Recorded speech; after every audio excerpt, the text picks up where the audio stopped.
What's up, people? This is Karel, the Kingdom Kid, and I love J Ross TV. Hey, what's up, y'all? Hanging out with my dude, Karel, man, K.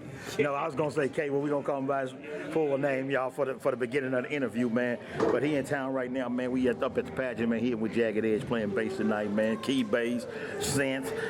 Everything he got in St. Louis, we say everything. Everything. He got with it. That's the country, man. He got everything popping. But hey, man, you over there, you playing your bass mod. You got a 5-string, man. That mug over there sounding great. Man, yeah. So like, what made you go with bass mod first? Man, so initially I started off on a Sire, and I had a Sire for a few years, and it was cool. It got the job done, you know what I'm saying? Yeah. But I think it came a point in time recently where I was, feeling like I needed a change. I needed to kind of identify, dig a little bit deeper into what my sound was going to be. And bass mods, a friend of mine actually in Rockford, shout out to D Fry, he actually loaned me one of his for a good long while, like a few months. And I was just kind of digging in, and it definitely it grew on me. You know what I'm saying? Yeah. So I kind of just made that switch and decided to stay there for the time being. So the bass mods K524 is where it's at for me. So as the bass man, you the bottom feeder. You the one make everybody booty bounce. All that. Man. Drummers are cool. Pianos, they put the coloring on, but ain't nothing like the bass. You don't feel the bass in your chest. That's what I'm saying. Done, So like, what you look for in the bass? Like, what about weight? And your fingering, fretboard distribution. Well, I mean, my fingers are kind of small, you know what I'm Yeah. saying, for the most part. So I try to keep the tight finger spaces. And then as far as weight, like I do, prefer the lighter the better. Obviously, like for me, it's I got to be able to move around, have mobility, accessibility. So having a lighter weight weighing bass, it definitely is crucial into just my overall sound and my overall approach and delivery. Yeah. Now, what about how are you when you got your first bass? When I got my first bass, so funny story. I started off on drums, like most of us. You know what I'm saying? That's how it goes. Right. But I started off on drums, and I was heavy drums, only drums until around like 11 or 12. And I really only made the switch. It's crazy. I only made the switch to bass because my mom picked it up first.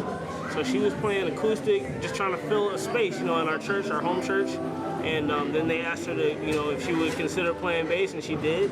And that's where my mind really kind of got opened up to like, hold up, this might be what I need to be doing. Yeah. And it was a very short process for me to kind of just lock in, lock in on that. So that's the story of how it started for me. So as a bass player in an ensemble such as this with Jagged Edge, what is your main duty in your mind? Well, I mean, as usual for any situation, is to serve the record, to be authentic to whatever was happening at the studio when they tracked it. But for this particular situation, the guys had definitely mentioned to me that they wanted to re-implement actual live bass a little bit more in this show, which was something that I think with the new music that Jagged has out was a lot easier to do than I initially thought it would be.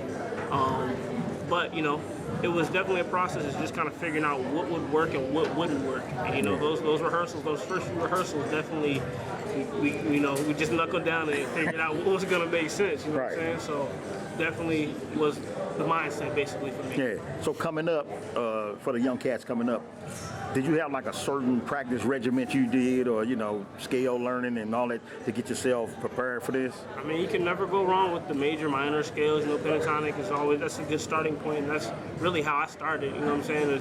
That laid the groundwork for me. But outside of that, man, just listen to music, listen to bass players, listen to other instrumentalists. You know what I'm saying? And whatever you hear that you like, figure out how to implement that into your sound, and it'll take you a long way. Would you advise young cats to play with, join a band instead of just sitting in the house playing the same thing over and over? Oh, absolutely. But playing with people better than them? Oh, absolutely, bro. Do you have to have thick skin for that, though? Gotta have thick skin, man. Like, this game requires it for sure. Yeah. There's been, many situations where I've been in the room and thought I was ready to sit down and actually have a conversation with real cats in the game, and it was not got my behind handed to me quickly. Yeah. And that is a part of the game, man. It's a part of what is going to fuel you to go in and like really do your due diligence and learn what you need to be able to kind of hang tight for that type of stuff. Well, how did you not get into your feelings? You know what I mean? Because I'm trying to help young cats, man, who get into their feelings about every little thing. They can't take criticism, constructive criticism, that is. Well, I mean, I think for me, I kind of approached it a little differently. I I knew from the beginning that music was something that I was gifted to do.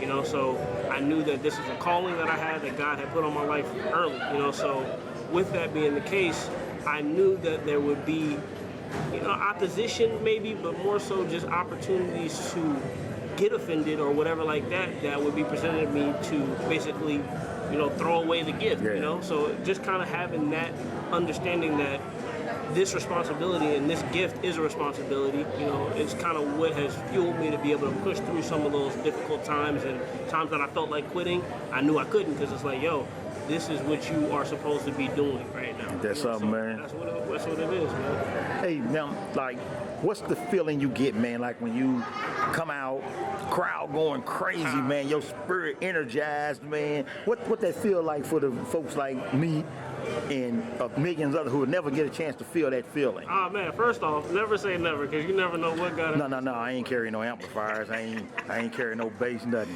No, but I will say, man, it's a feeling like no other, man. Like, I think that God definitely knew what he was doing by allowing certain situations and certain things to kind of come about for me in such a way that now I'm able to experience this, and more so experiencing it with my brothers, you know what I'm saying? The rest of the band, the rest of the squad is like, this is a chemistry that we have developed, and having that, you know, solidify that unit, and then being able to be in these types of rooms and experience that type of energy is, man, it's crazy, man. It's definitely a blessing. Yes, sir. Hey, y'all, sitting up talking to my dude K, man. We in the loop, man.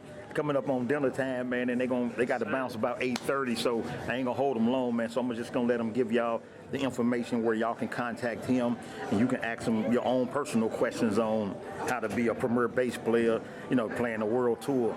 Yeah, man. So you can follow me on Instagram at Karel Rogers. It's Karel Rogers. I go by Karel the Kingdom Kid. That's me, folks. That's church boy, y'all.